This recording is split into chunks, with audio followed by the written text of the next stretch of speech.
Good morning. I want to ask you something, and I'd like you to sit with it before the answer comes. When do you imagine you will finally feel enough? When will you have lost the weight? When will you get the promotion? When you've read more, learned more, and achieved more? When you've fixed the things about yourself that you find hardest to accept? When you're further along? Most of us have an answer to this question even if we've never said it out loud, a quiet condition we've placed on our worthiness.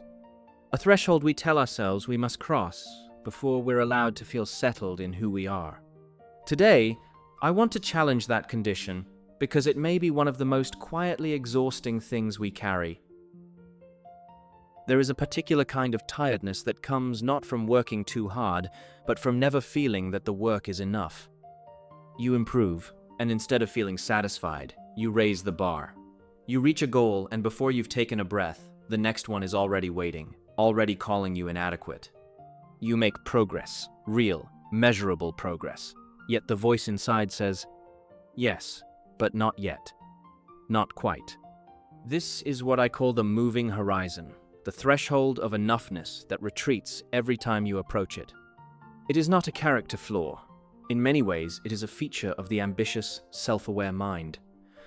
The same drive that pushes us to grow can, unchecked, become a kind of punishment, a refusal to rest, a permanent state of not yet arrival.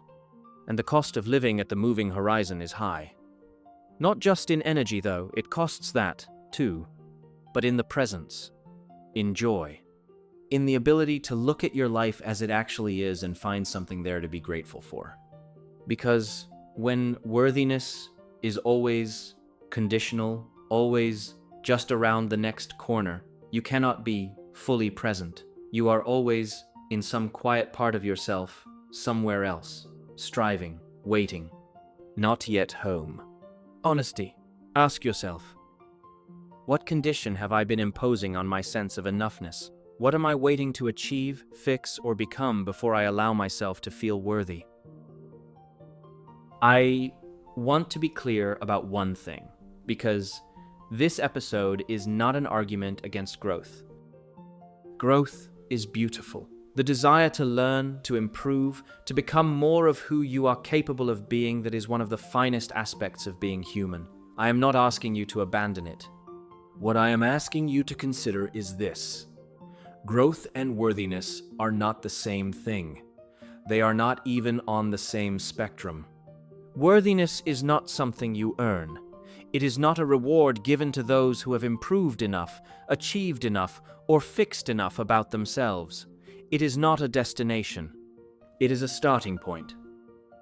You were worthy before your greatest accomplishment. You were worthy in your most difficult season, when you were at your least put together, most uncertain, and most lost. You are worthy now not because of what you have done or what you plan to do, but because you are here, a complex, feeling, trying human being, doing your best in a world that is not always easy. That is enough. Not as a ceiling, not as a reason to stop growing, but as a floor, a stable, unconditional foundation beneath your feet that does not shift when you stumble. Growth can come from that ground. In fact, it happens more effectively from there because you are no longer growing to prove yourself. You are growing. You are curious because you care. After all, life calls you forward, and you want to answer. That is a different kind of growth altogether. Lighter, freer, more sustainable. Ask yourself, what would it feel like to grow not to earn my worth, but simply because I love becoming? Releasing the need to be more before you feel worthy is not a single decision. It is a practice, a quiet, daily return to what the world constantly pulls you away from. The world is very good at making you feel insufficient. Its commercial architecture relies, in part, on you believing you need something you don't yet have. More productivity, more optimization, more self-improvement. A better version of yourself, always just one purchase, one program, or one habit away. Simply saying enough, right now, in this moment, is genuinely countercultural. It is a quiet act of resistance. And I think it begins with something very simple: learning to look at yourself the way you look at someone you love. Think of a person you love unconditionally. A child, perhaps, or a close friend, or someone whose presence in your life feels like a gift. You do not love them because they are perfect. You do not withhold warmth until they have improved enough, achieved enough, or fixed enough about themselves. You love them because they are who they are, in their wholeness, in their mess, their brightness, and their contradictions. You are also one of them. You are also someone's whole, complicated person. And somewhere inside you, beneath the self-criticism, beneath the striving, beneath the careful management of how you appear, there is a version of you who deserves the same unconditional regard. Not when you're further along. Not when you've earned it. No. Ask yourself, can I offer myself, just for today, the same gentle acceptance I would extend to someone I love?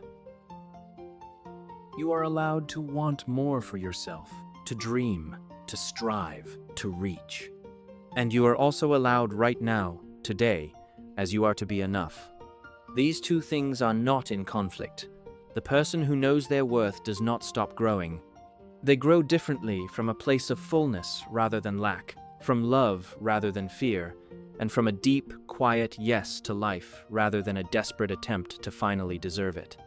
So today, when the voice of not yet arises, and it may try something different, try meeting it not with a plan to improve, but with a simple, steady response. I am enough for today.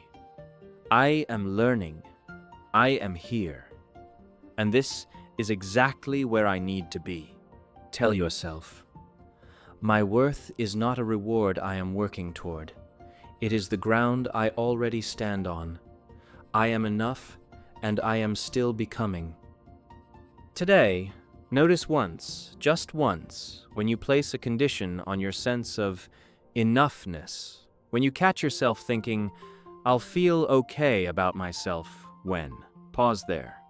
Instead, offer yourself what you would offer someone you love: acceptance, right now, exactly as you are, not instead of growth. Alongside it, I wish you a wonderful day.